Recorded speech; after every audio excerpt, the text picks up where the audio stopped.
Alright, so I'm going to talk about it. Here's my treadle hammer. See my anvil mounted on a trump stand. It's a 10-pound sledge I have on there. I've added on some chain for additional weight to help to offset the oversized spring. Cable coming down to a pulley there, Right there's the pedal down to the foot hammer on there. Come back here. See on this back side, we've got a hinge that's bolted in there. I've used bed railing and hose clamps for holding it. We have a turnbuckle right there so that I'm able to take and tighten it as the spring wears. We have a chain, that way I can just, as the spring wears, just loop it up. Or if I get a different size spring, which I may, because that spring right there is the biggest problem. It's actually a little bit too strong. Now this is the stand right here. This was a piece that I'd had. It was for a log splitter that I stopped using, simply because it's easier on that. It's about, let's say, 1/4 inch steel plate on that. It's some pretty decent sized plate. Cut the hole out there so I'd be able to do that. All told, this thing works pretty well together. Like I said, this chain, fairly heavy duty chain on there, simply allows for extra weight here.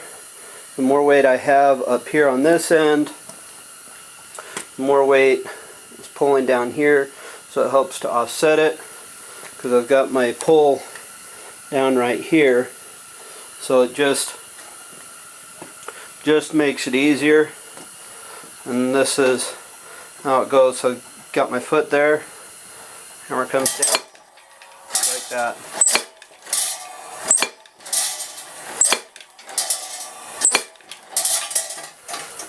And the spring pulls it back up.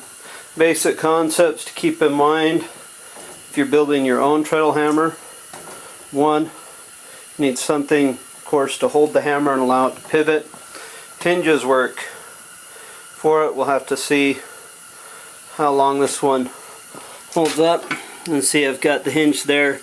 I cut it off simply because cutting that piece off would have been a whole heck of a lot harder. So I just cut the strap hinge off a little bit short and drilled a new hole for that bolt to go through. Another thing I remember is you need a spring on it, and then the foot pedal. So depending on how you're pulling, like I could have had the pull here. If I had it to where I was pulling down right here, I would have needed to have a spring from here to here. So just remember how you're doing it. And then I'd also had to, if I was pulling down, and then it would have been, no, I would have had the spring coming from here down, and then it would have been the spring pulling it back down, my foot lifting it back up. It really depends on what you want the resting place to be. There's a lot of different ways you could do it, because you could run it to where you pull off the ceiling. I wanted this all self-contained. This is basically an I-beam with parts welded off. It's about 5.5 inch I-beam, about 4 inches, 3 inches wide by 5.5 tall, as far as that goes. I'm going to be taking, and then again, all this angle iron was just bed railing on there. So those two holes right there that the cable's running through were pre-existing holes. I didn't have to do anything there. Those other two holes that you can see there, I'm going to actually take this right here, depending upon how it is. See, I've already marked it. This is actually that piece of steel that I cut out of the middle of the I-beam. So it gives you an idea of how thick it is to be able to take and do that. One other thing I want to talk about too, because I've seen a lot of videos where they've used like transmission fluid or something like this. So I got this dark thread cutting oil. Stuff worked wonders. Yeah, it was $6 on there, but I didn't have to buy transmission fluid, something I don't really want to get or have lying around. That stuff that I know what it's for. I don't need another bottle for it. It's got a little lid. And as I was putting it on there, you see how many holes I had to drill. So I had those 3 right there. There's 2 you don't see into the angle iron for 2 screws there. Had the screw I had to put here, and then had the hole I had to put here. This block right here, that's a piece of angle iron that from a bed rail.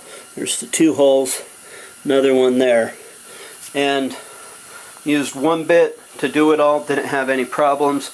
All I had to do was keep adding a little bit. Oh, and then there's a total of 6 other ones. This is one thing I mentioned. So this is bed railing. I welded it onto the I-frame, top and bottom. Drilled a hole so that I could bolt it onto this. There's 2 of them on this side. And then there's 1 of them on here on this side. So, all told, I think it worked out really well. Thing doesn't shake around. The one part I don't like is that hinge. I'm thinking that I may have to go ahead and replace it with a heavier duty hinge at some point in time, or figure something else out for that, but that's an idea, and I'll just have to play that wait and see game, see how it works. Next up, when I fire up my forge, I'll show you guys moving some metal with this.